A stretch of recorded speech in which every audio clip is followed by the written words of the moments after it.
Hey, what's happening, everybody? My name's Tyler McFarlane, and this is the very first edition of Sports with Tmac. You can ask any of my friends.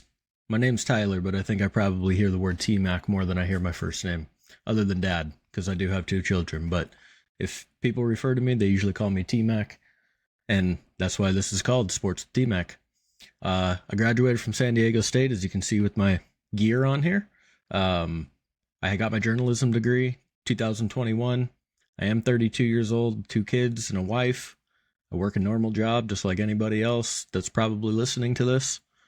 And this is just my passion, right? I got my journalism degree to be a sports writer, sports broadcaster, podcaster, whatever I can do to be in sports is probably where I want to be, as that's the passion that I have. Um, Outside of sports, obviously, like I said, I have two kids, and that takes up the majority of my time when I'm not at my day job. So this is a passion of mine. I'm doing this for fun. I'm not making monetary value as of right now. I'm just here to give my opinions on sports, and I hope people enjoy it. I feel like I'm knowledgeable, and I hope some people can learn a thing or two. And I'm more than happy to interact with everybody. Feel free to comment. Feel free to send me a message, and I'll definitely respond to you. Um, Obviously, we had the NFL season kickoff this evening. Can't ask for a better game than what we got. Comes down to the last play, the final 5 seconds. Ravens had multiple chances. Lamar Jackson missed a wide open Zay Flowers in the back of the end zone. Did just a bad throw. And then he comes back and he throws an unbelievable pass to Isaiah Likely after Isaiah Likely looked like he broke his arm or dislocated his shoulder, broke his collarbone, whatever it was on the play before, or a couple plays before, I guess, because he did come out of the game for a play. He hits him in the back of the end zone, and it's a game of inches. I mean, his toe was out of bounds by that much, and prevented the Ravens from making a possible tie game to send it to overtime, but it actually looked like Harbaugh was probably trying to go for two to win the game, which can't argue with. I mean, give Mahomes the ball in overtime, and we've seen it happen before. Probably not something that on first game of the season you're worried about losing, as you have 16 more games to go. But great way to start the season. Defending Super Bowl champs come out, take care of business at home to, get their season started off the right way. And I'll be honest, I'm not hoping for a three-peat, as I'll tell you guys, my sports teams are San Diego State, college, obviously.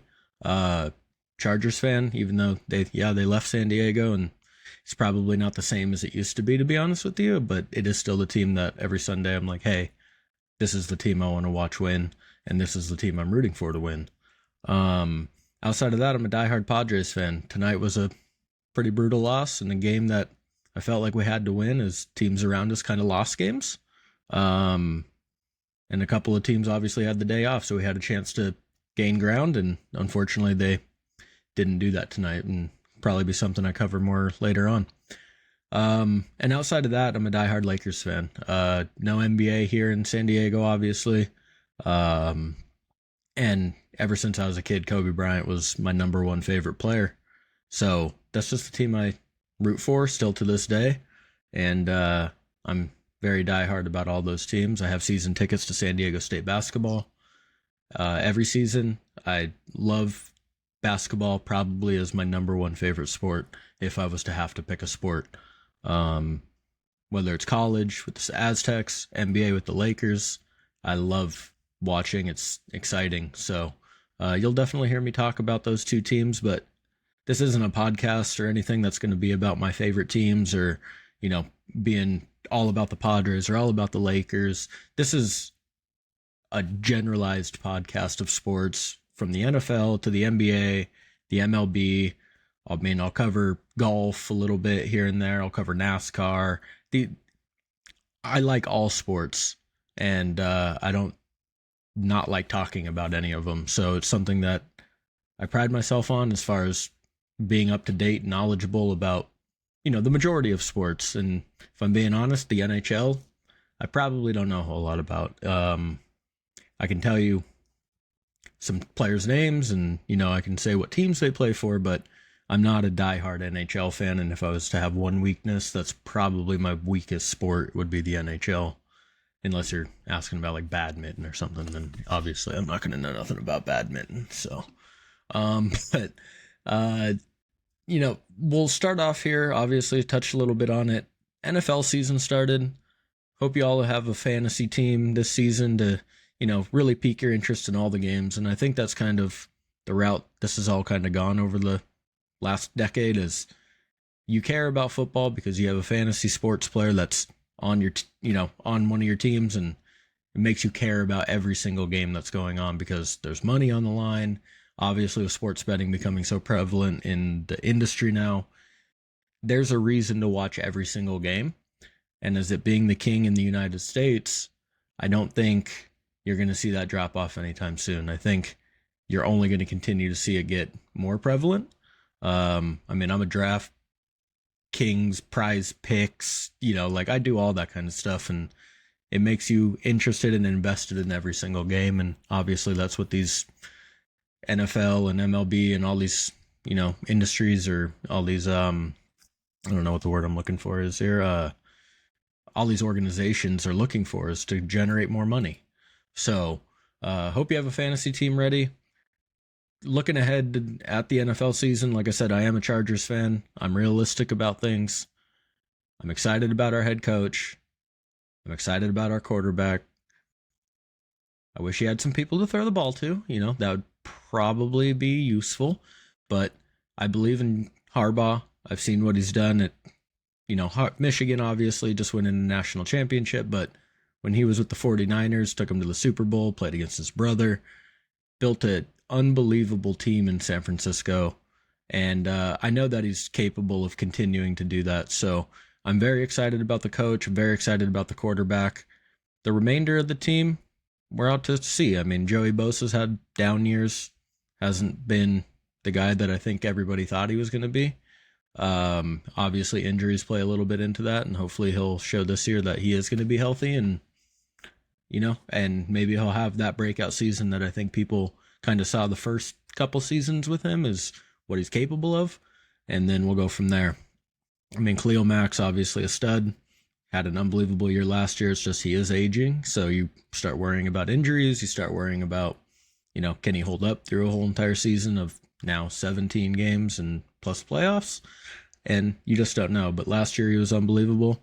And then everything else is up in the air. I mean, they paid Derwin James, and let's just be honest, he hasn't been the Derwin James of who he was before he got paid. And makes it tough on the team. So I'm not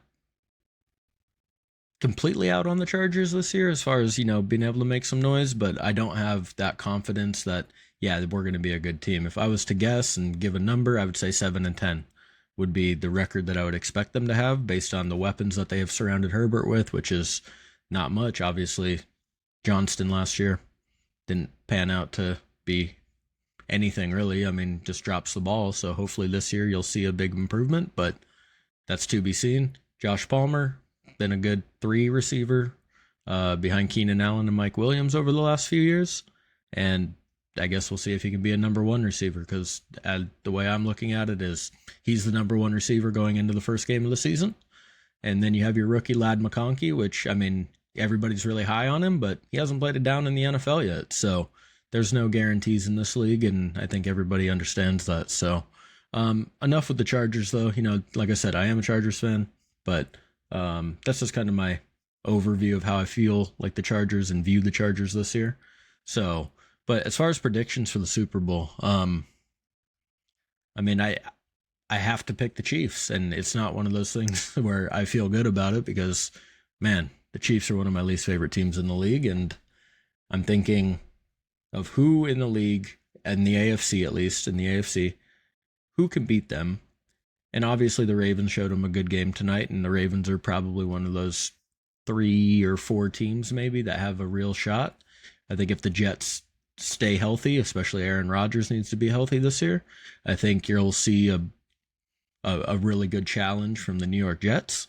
And They have weapons. They have a running back. They have, they have a team. They have a defense and Sauce Gardner and, some really solid players. So, Chiefs, Jets, Ravens. I would say those are probably the three teams, along with the Chiefs, that I have a chance to win the AFC and make a Super Bowl. I'm very high on the Green Bay Packers this year. I really think Jordan Love last year showed that, sitting behind Aaron Rodgers all those years, really learning, developing, paid off for him. And it's kind of like what Rodgers did with Favre, where he sat behind him a few years. He came in and he was ready to go. I mean, he just took off and obviously won a Super Bowl with the Packers. So Aaron Rodgers, set the blueprint, right? And Jordan Love getting to sit behind Aaron Rodgers really benefited him and making him the player that he is now. So I got the Chiefs. From the NFC, I feel like the NFC is a lot more up in the air. I don't necessarily know where to go. I think the Eagles are going to be good again. At the end of last year, you would have thought, oh, maybe the Cowboys have something, but we know what the Cowboys are. We know what the Cowboys do. They're very much like my team, the Chargers. They always have high expectations, and they always tend to let you down. Obviously, Dak had a very, very good season last year. And I don't see any reason to why he wouldn't be able to have another solid season this year, but Jerry Jones obviously makes things more difficult for his whole team during the offseason and, says things to the media that rub people the wrong way. And so I just feel like there's a lot of turmoil there.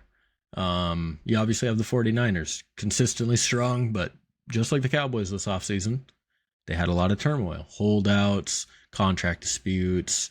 Am I being traded? Brandon Ayuk, it's like, oh, he wants to go to the Steelers. Oh, he's going to go to, these are the things that sometimes ruin your locker room and tear you apart a little bit. And for it to happen before the season even starts, I feel like is not a positive thing. So the Cowboys, the 49ers, the Eagles, probably the three teams, and the Green Bay Packers, I guess, too. So four teams, just like I gave you in the AFC, I gave you four, so I'll give you four for the NFC. Packers, Eagles, 49ers, and Cowboys. Those are going to be the four that I got as far as who have a shot to win it all. And who knows? I'm most likely going to be completely wrong, and it's going to be some random team that, didn't even show up on the radar in the preseason or even last season. So, but those are just predictions for this year. And, I got a Chiefs 49ers Super Bowl. I think the talent on the 49ers and just the players that they have, it's hard to deny that. I mean, from Deebo Samuel, Christian McCaffrey, Brandon Ayuk, George Kittle, you got Trent Williams, who's probably still the best left tackle in the league, and he's damn near 40 years old. I think that's a recipe for success for your team. The offseason stuff, I feel like they're going to start off kind of slow, and I think people will probably maybe be a little bit worried. But I think they'll kick it into gear. Kyle Shanahan, I feel like, is a very good coach, albeit, some poor decision making and some big games over the years. But overall, I think Kyle Shanahan's one of the top 5 coaches in this league. So I got Chiefs, 49ers Super Bowl, and I got the Chiefs winning it again. I don't see anybody else, especially after tonight. It's not even like they played all that great of a game. Mahomes, I don't feel like was all that great. Kelsey didn't do a whole lot, and you're still beating a team like the Ravens, who is supposed to be one of your top competitors, and you're not playing well. Granted, yeah, I mean, people say flags and refs and, but that's every single game of the NFL season. There's always flags. There's always calls you're not going to agree with. There's always, oh, he should have been not flagged for that late hit. Oh, he should have been flagged for it. There was a late hit on Mahomes tonight where I even texted my group chat. I said, they are so lucky they didn't call that, because it was the most blatant out of bounds hit out of probably all the flags that were thrown tonight. That was probably the most blatant penalty. And that's a 15-yarder. I mean, it's huge. It didn't necessarily matter. Mahomes threw a touchdown a couple plays later to Worthy or whatever. But, there's missed calls, bad calls, every single game, no matter what team you are. Yeah, it does seem maybe to some, and I mean, even sometimes to me probably, that the Chiefs get maybe more calls and the benefit of the doubt on certain things. And, it's the same way that people felt about Tom Brady back in the day. But at the end of the day, you got to respect people who are winners, and some people just win. And I'm not a big believer in conspiracy theories and, oh, it's fixed and the NFL wants this team to win. And, you know, do I think the NFL wants certain players to be in the playoffs and do certain things? Yeah. I mean, you got a brand and you got money to make. So, the Taylor Swift shit obviously pisses me off beyond all belief. Like, get that off the screen. Like, I'm here to watch football. You ask my 11-year-old daughter, though, and she's going to be like, oh, I love Taylor Swift and, ooh, Travis Kelce. Yeah, yeah, yeah. So they're trying to obviously bring in a different group or a different demographic of people that generates the NFL more money. So there's always going to be things in life that people do to make money and make their brand bigger. So, but yeah, so in conclusion, I mean, Chiefs, 49ers Super Bowl. That's what I got. I got the Chiefs winning it again. Three-peat, history, right? I mean, come on. 3 in a row. I don't think you can deal with that. And I'm somebody who hates the Chiefs, okay? Like, I don't want to pick the Chiefs, but my football brain tells me it's the Chiefs. And we'll kind of go from there. So I can't wait for the remainder of this weekend, obviously, opening weekend of the football, and see how my first week in fantasy goes in my leagues. And I hope you guys are just as excited for the NFL season as I am. Touched about it a little bit, obviously, earlier. I am a Padres fan. Tonight was a pretty brutal game, but what an unbelievable season we've had so far. I don't think you can get more exciting than what Jackson Merrill's been doing for us. He's got to be the rookie of the year. Not that Paul Skeens isn't a great pitcher. I mean, he's generational, right? But the dude pitched half a season. He's been limited. Jackson Merrill goes out every single day, diving for catches in center field, hitting homers, walk-off homers. I mean, you can't ask more from a kid who's almost hitting 300 with 22 homers. Can't ask for more from a kid that's hit 22 homers. Okay. I don't think that there's any other way to say it. Is over 80 RBIs, rookie record for the Padres, over 20 homers, hitting almost 300. Big hit after big hit. It's not just like, hey, I hit a homer and a loss, and yeah. No, like the dude has 5 tying or walk-off homers this year that's given the Padre wins, saved the Padres from losses. So there's no doubt about it. He is the rookie of the year. And I think the betting odds are starting to favor him now pretty significantly, actually, over the last week or so. So it's exciting here in San Diego for the Padres. It's not a done deal. We're in the playoffs. I wish I could say it was. We should have won tonight. Would have been a huge win. Diamondbacks lost. Dodgers were off. Braves lost. Braves were off. Diamondbacks lost. Mets were off. So I think it's a big loss tonight, definitely, especially when you're up 3-0 and you give up a grand slam with 2 outs and 2 strikes in the ninth. I mean, that's a back-breaking loss, especially off your closer who's supposed to be a lockdown guy. And unfortunately, Suarez over the last month or two has not been that guy. It's probably time to seriously consider swapping him and Tanner Scott, because Tanner Scott has secondary pitches and everybody's honed in now. Here comes a 100-mile-an-hour fastball. Let me sit dead red. His changeup is not developed enough to continuously use it on a regular basis. And I think that's what you saw tonight. Is he has obviously pitched a lot too over recent days. Like, they got to get the bullpen management. I love that they want to pitch our best guys, but tonight was 4 out of 5 days pitching for him, and he's not the type of guy you can do that with. Especially when you only have one pitch to throw that hopefully is, going to get batters out or roll over or whatever. You definitely need to give him some more rest. So hopefully, this isn't like a bad omen on the team for a bad loss. I don't think it is. This team's had way too many great moments this year. And we're in for a really tight playoff race. Up 3 games, number 1 wildcard spot right now. I think we're definitely one of the teams to beat. And I think if you've watched MLB Network or just followed MLB on Twitter recently, they've definitely started to hype up the Padres a little, because they do understand how good of a team we have. Obviously, Tatis came back. Machado's been playing great. Bogart, since he came back, in July, has been unreal. So, we have the players and we have the team chemistry and the VAR, as we call it, right? Vibes above replacement, to make it happen. So I'm very excited for the remainder of the year. Only 21 games left, and we got a dogfight on our hands. It's no guarantee that we're in the playoffs. So, Padres need to keep it going, and starting tomorrow, shake this loss off and come back again. So, um, outside of that, obviously, the Dodgers, my least favorite team probably in any sport, the Dodgers. But yeah, obviously, when you spend the type of money they do, you're going to have a roster that's unbelievable. They got Yamamoto coming back this week. Uh, so they're going to get a little stronger. Not necessarily to say that they're going to be at full strength, because they do still have some injuries and whatnot. But the Dodgers, obviously, 5 games above us in the division. They need to continue that pace. But, we do finish with Dodgers, and then we finish with the Diamondbacks. Last 2 series of the season for the Padres. So those will be obviously massive, massive games.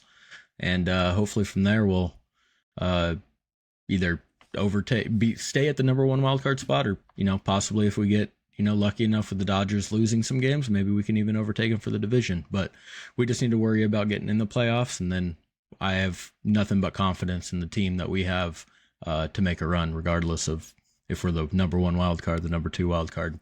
I got faith in the Padres, going far. I was at the Padres game, NLDS game 4, 2022 against the Dodgers, and I feel like I'm more confident about this current team than I was about that team. So, outside the Dodgers and Padres, we'll go to the American League. Yankees, Baltimore. There's no dominant team this year. I mean, not a single team in this whole entire league, American League, National League, is going to win 100 games this year, which is kind of crazy. I don't have it off the top of my head or up with me, but I don't know when the last time that's happened was. I feel like it's probably not been that long, but I don't think it's all that common either. But there's no dominant team. Obviously, you have the Yankees, but their pitching problems are just a nightmare in the playoffs. If you don't have pitching in the playoffs, then you're probably not going to win many games in the playoffs. Not just their starters. Obviously, Clay Holmes yesterday blew the game, 12 blown staves. Seems like he's probably going to get removed from the closer role. And you don't have a go-to guy in the 9th inning. Nor do you, outside of Garrett Cole, really have a go-to starter outside of him. And he's been hurt a lot this year, and I don't think he's necessarily the Garrett Cole he used to be. So we'll see what happens there. Baltimore's a really good team, but again, their pitching isn't necessarily all that amazing. So it's hard to win in the playoffs without pitching, and I think that's why I'm the most confident about the Padres. Pitching, bullpen, starters, all around, I think the Padres probably have top 2 or top 3 pitching, and I personally feel like it's number 1, but I know there are a couple other teams that have some solid, closers. Like look at Cleveland with Clase. I mean, unreal season that he's having. They have Beebe as a starter. Lively's had a breakout year for them. I mean, he's not anything like, oh, he's an ace, he's number 1, but I mean, a guy with a 3.5 ERA, and he's can get the job done when he needs to. So I know that there are some teams that have some decent pitching, but for me on the American League side, I really look at the Yankees and the Baltimore Orioles. I don't feel like there's another team in the American League, maybe outside of the Astros, just because of their pedigree. The Astros pedigree, obviously making whatever it is, 7 or 8 ALCSs in a row or whatever. Those are probably the only 3 teams that I feel like can make the World Series out of the American League. But again, it's baseball, so the lowest rated wild card team can come in and knock off the highest rated team and go on a run. I mean, I've watched it happen with the Nationals, when they won with Juan Soto in 2019, and I've seen it happen a lot, so I'd never rule that out. But just the way I feel about it right now, I got Yankees, I got the Baltimore Orioles, I got the Houston Astros, I got Padres, Dodgers, and if I have to give you a third team out of the National League right now, probably go with the Diamondbacks. Mets have been on a roll, but I don't know what happened to the Mets. They weren't good all year. They were under 500, and they've been on an absolute tear lately, which scares the hell out of me as a Padres fan, just because they own the tiebreaker on us, and we need them to lose some damn games. So, Diamondbacks, Dodgers, Padres, and, I'll throw the Mets in. I'll give you 4 in the National League. Those are kind of the 4 teams that I look at as far as being the most dangerous and the teams that I'd probably be worried about. So, we'll switch up off the MLB, but those are just kind of the playoff races. and the teams to expect maybe at the end of it. So, um, obviously, college football started a week or so ago here. Um, I Yeah, obviously with the new 12 team format, playoff, and things like that, it's going to be quite a different year, right? You've watched the number 10 team in the country, in Florida State, or preseason ranked number 10, lose 2 games in a row, 0-2. Let's just call it what it is. Their playoff chances are over. You can lose 1 game now. 1 game, and you have no problem still getting into the playoff. But once you lose a second game, it's over. And obviously, they just weren't meant to be this year. They weren't going to ever have a chance to make the playoff because they just don't have the players this year. An unbelievable run last year. Unfortunately, a quarterback got hurt. You missed out on the playoff last year from the committee because of that, probably because your quarterback was hurt. You just weren't the same team, and now you obviously have a new group of guys this year, and Florida State doesn't look good. Obviously, just kind of the breakdown for college football this year, just so everybody kind of understands. You get 12 teams in, obviously. It's the 5 conference champions from the season, right? The 5 major conferences and whoever their champs are, and then 7 highest ranked teams after that. So it's possible that one of those 5 conference champions are not even in those top 12 teams, right? Like as far as ranking wise by the AP or whatever, college football committee, whatever you want to do. But they'll still get in, but there's a chance that a non-conference championship team who's rated higher could, have an advantage over them as far as like, home field advantage or, whatever. So it's definitely an interesting change up this year. I think it's a long overdue change where you're going to need more teams in the playoff in order to maybe have a true champion. I don't think it's going to change a whole lot outside of, more teams have a shot, but I got Georgia, you got Alabama. Clemson's no good no more. Talks about Dabo Swinney and getting out, right? So the SEC is probably going to reign supreme. I love Ole Miss this year. I think Lane Kiffin's an unbelievable coach.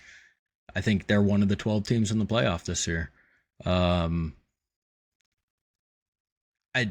not going to go into San Diego State really in football just because they have a full rebuild going, but the exciting changes that this team is doing, I think is going to attract a lot more players. We're starting a 4-star true freshman quarterback. We won our first game by almost the spread. We win by 31 points, 45-14, and you feel good about it, but you also have to look at it like, yeah, it's an FCS school. So we'll get a real test this upcoming week against Oregon State coming into town. And then we'll really see what this team's made of. If they can show a good showing and, even if they lose, like if it's a close game, it's a tough fought game against Oregon State, then I think you probably feel better as an Aztec fan about where your football team stands with Sean Lewis as the new coach and with Danny O'Neil starting as a freshman. So we'll kind of see what happens. But I think the major teams obviously are going to be Georgia, Alabama, Oregon will probably be there again. Ole Miss, I got highly rated this year. I really like Ole Miss. So, those I feel like are some teams that you can look at. You just don't know what to expect all the time, right? Like Notre Dame's not in a conference, so they have to be one of the 12 ranked teams or top ranked teams in order to get in. I feel like USC will be there. Obviously, they beat LSU. So there are some blue bloods and some, big time schools that most likely will be there at the end. But with the new format, there's going to be a lot of teams in, and it's going to be an interesting time to see if there's maybe one of those non-Power 5 schools that, has a great run and they're able to sneak in and maybe they can do something. Like you look at like a North Dakota State a few years ago and, they had Carson Wentz and, you go on a run and, it doesn't feel right because like, man, we were so good. How good really were we? Well, we'll never know because we didn't ever get to play against the top competition in the league. So this will give us that opportunity to see who really is the best team, and it'll provide more competition. So it's pretty much set up like the NCAA college basketball bracket. The 12 plays a 5 and a 4 against a 1, and it's bracket based. So I definitely think that there will be much more I don't know what parity, I guess, in the college football playoff, and hopefully that'll produce some new champions. Maybe teams or schools that have never won a championship before will have the opportunity to do so. But other than that, I think I'm going to wrap it up here. This was my very first ever podcast. I really hope that, some of you guys take it away, a little bit of knowledge. I know I kind of talked about maybe my favorite sports teams a little more, but as it is my first podcast, that's just what I thought was going to, resonate with people. And whether you like my teams or don't like my teams, I'm not all concerned about that. I love every sport, and outside of the Chiefs, Dodgers, Celtics, I mean, maybe the Nuggets, I don't necessarily have a bunch of teams that I really dislike. And I'm open, I love talking about everything. So I hope you guys all enjoy doing that as well. But again, Sports with Tmac, first podcast. Hope you guys come back for a second one. Love to hear some feedback about what you guys think. Let me know what you guys want to hear too. I'm more than open. If you guys got topics that you want me to discuss or you want to, opinions on or anything like that, feel free to reach out to me. I hope you guys enjoyed your time tonight. Have a good one. Peace.